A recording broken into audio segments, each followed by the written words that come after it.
Վարդապետյան, դուք ասացիք, որ առաջին մասով եղել է խոստում 150-ից 200,000 դոլարի չափով, որը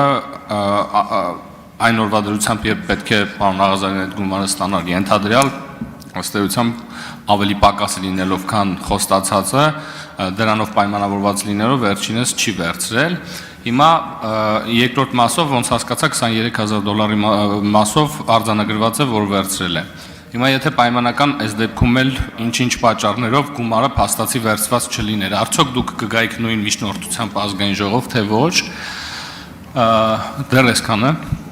Շնորհակալություն, պարոն Աղաջանյան։ Մի փոքր ուղղակի հստակեցում 150-ից 200,000 գլուխ խմբականակ գյուղատնտեսական կենդանիներ եւ 200-ից 300,000 դոլարի մասին է խոսքը գնում եւ ձեր ուշադրությունը կրկին պետք է հրավիրեմ միջնորդագրի վերջին էջում մեջ բերված հոդվածների բացվածքին, որտեղ առաջարկն ընդունելը եւս քրեորեն հետապնդելի է, այսինքն հանցակազմը ինքը հատված հանցակազմ է։ Եթե իրավաբանորեն ասենք, այո կգայի ազգային ժողով, նույնիսկ եթե փաստացի էլի փոխանցում չլիներ գումարի։ Արձագանք։ Ներողություն եմ խնդրում, եթե կրկնվեմ գործընկերներիս հարցերից, բացի ցուցմունքներից, այլ ապացույցներ, եթե կան թվեք, եթե կարելի է։ Իհարկե։ Ապացույցները ներկայացված են միջնորդագրի 4-ից մինչև 26-րդ էջերում, թվային, այդ թվում հեռախոսային հաղորդակցության վերահսկում, ներքին դիտում,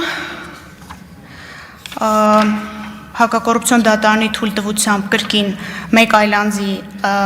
ներքին դիտում, օպերատիվ հետախուզական միջոցառման իրականացում, զննություն, մուտքային ելքային զանգերի հաղորդագրությունների վերծանումների հեռախոսային հաղորդակցությունը սկսելու ավարտելու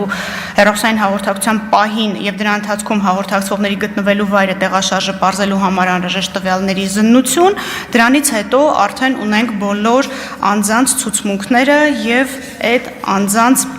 առերես հարցաքննությունները։ Նույն իրավիճակն է առկա նաև երկրորդ մեղադրանքում մենք ունենք նաև տեսաուղերձների զննությունը, որտեղ անձը Արամ Մկրտչյանը մանրամասն պատմում է բոլոր գործողությունները, որոնք որ կատարվել են, զննվել են նաև այդ վիդեո հաղորդագրությունները։